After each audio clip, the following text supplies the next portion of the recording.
Le premier pense à la prochaine élection et le second à la prochaine génération. Fin de citation.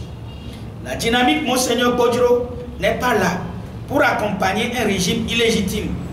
insensible à la souffrance humaine et à la sacralité de la vie,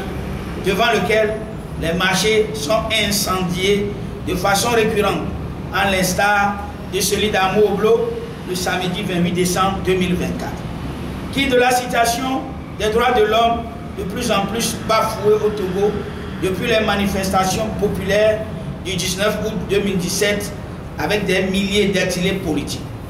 des centaines de détenus arbitraires, dont une centaine de détenus politiques au rang desquels figurent son Excellence Jean-Paul Omolo, Aziz Goma, tous deux très malades, la veuve de Feu Bertin Agba entre autres. C'est le lieu de rappeler que la suspension le 19 décembre 2024 du Togo du programme américain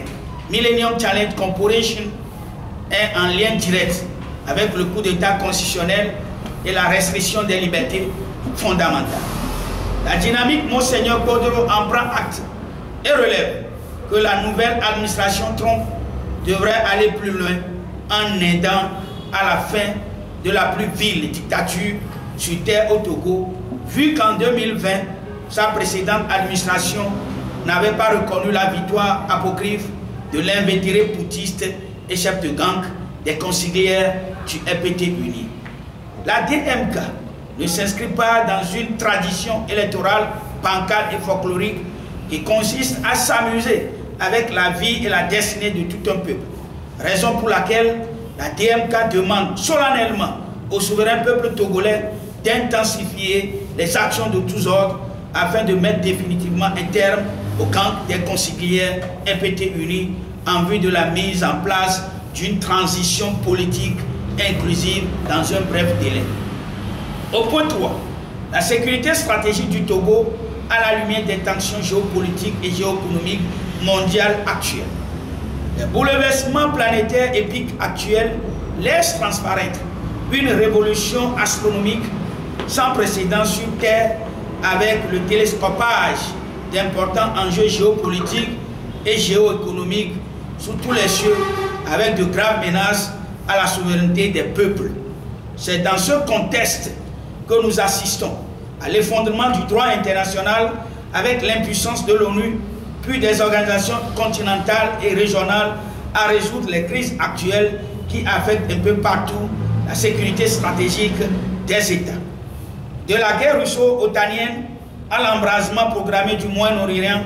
avec la transplantation sur le continent africain de la guerre hybride internationale, notamment dans le Sahel, dans la région des Grands Lacs, au Tchad, au Soudan, la nécessité d'une nouvelle gouvernance mondiale véritablement soucieuse et respectueuse de l'égalité souveraine des nations telle qu'énoncée par l'article 2 alinéa 1 de la charte de l'ONU s'impose. L'environnement géopolitique mondial actuel, volatile, laisse transparaître une prochaine désintégration de la CEDEAO, aujourd'hui clairement délaissée par les 3 pays de la Confédération des États du Sahel qui ont d'importants intérêts économiques avec le Togo à travers le trafic portuaire. Les conséquences fâcheuses d'une telle désintégration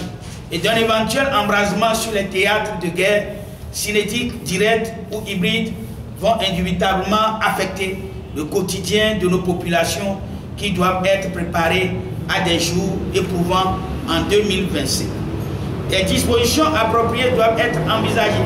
pour mieux accompagner les populations les plus vulnérables, d'où l'importance d'une gouvernance éthique soucieuse de l'intérêt supérieur de toutes les filles et de tous les fils du Togo tout entier. Le gang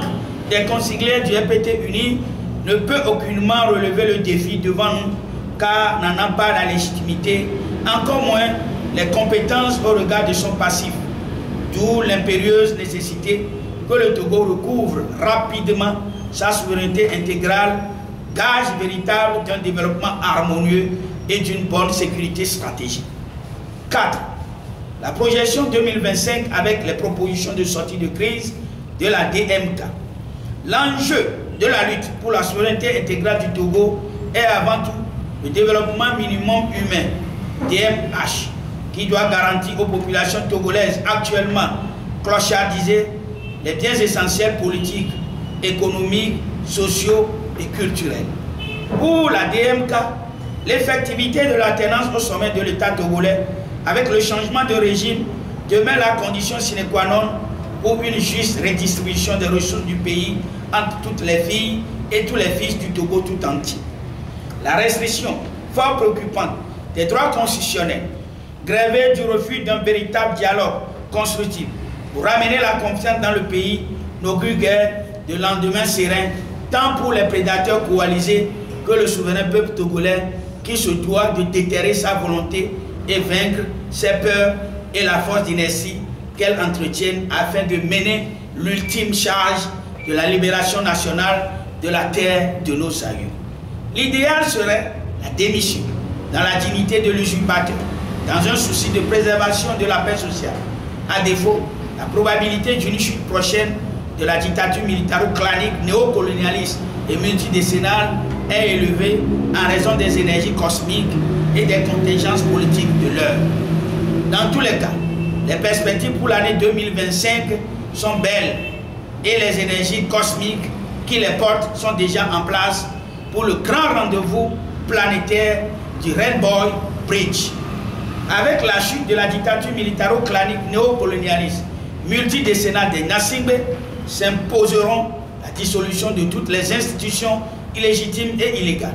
une amnistie générale pour tous les exilés politiques, la libération de tous les détenus arbitraires, dont son excellent Jean-Paul Omolou, Aziz Goma, la veuve de Bertin Agba, entre autres.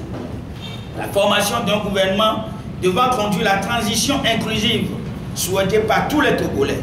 la prise de mesures d'urgence en vue d'un véritable allègement du panier de la ménagère, l'adoption d'un collectif budgétaire sur la base des recettes des ressources exportées non déclarées à la comptabilité nationale. Or, diamants, pétrole, terres rares notamment. La mise en place d'un fonds national de solidarité pour financer des programmes nationaux d'eau potable pour tous et de soins de santé pour tous, de banques alimentaires sur toute l'étendue du territoire national et d'entrepreneuriat à la base des femmes et des jeunes. L'organisation des assises nationales de la refondation éthique de la République, la mise en place d'une constituante, l'audit général de l'État togolais,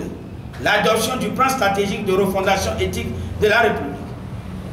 un moratoire sur le paiement de la dette extérieure à réévaluer constitue entre autres les chantiers prioritaires devant le gouvernement légitime du Togo en exil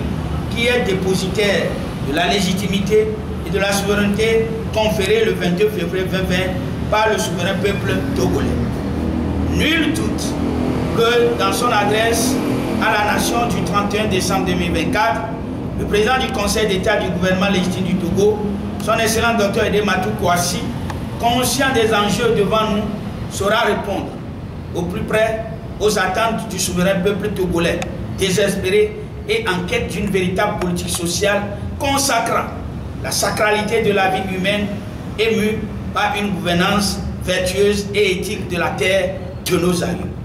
Mettons notre force au service du changement, de la clarté et de la co-création de fruits nouvelles. Ensemble, nous incarnons une manne de talents à mettre au service du changement, du nouveau, du beau et surtout de la terre de nos aïeux qui nous invite à l'ensemencer des touches d'amour, de lumière pure, de paix et de joie. Radieuse année 2025 à toutes les filles et à tous les fils du Togo tout entier, à l'Afrique et ses îles, à l'humanité tout entière. Vive la DMK, phare de vérité et de la souveraineté intégrale du Togo. Que Dieu bénisse le Togo et chacun de ses enfants, l'Afrique et ses îles, et tous les peuples sur terre, de même que la création tout entière. Je vous remercie.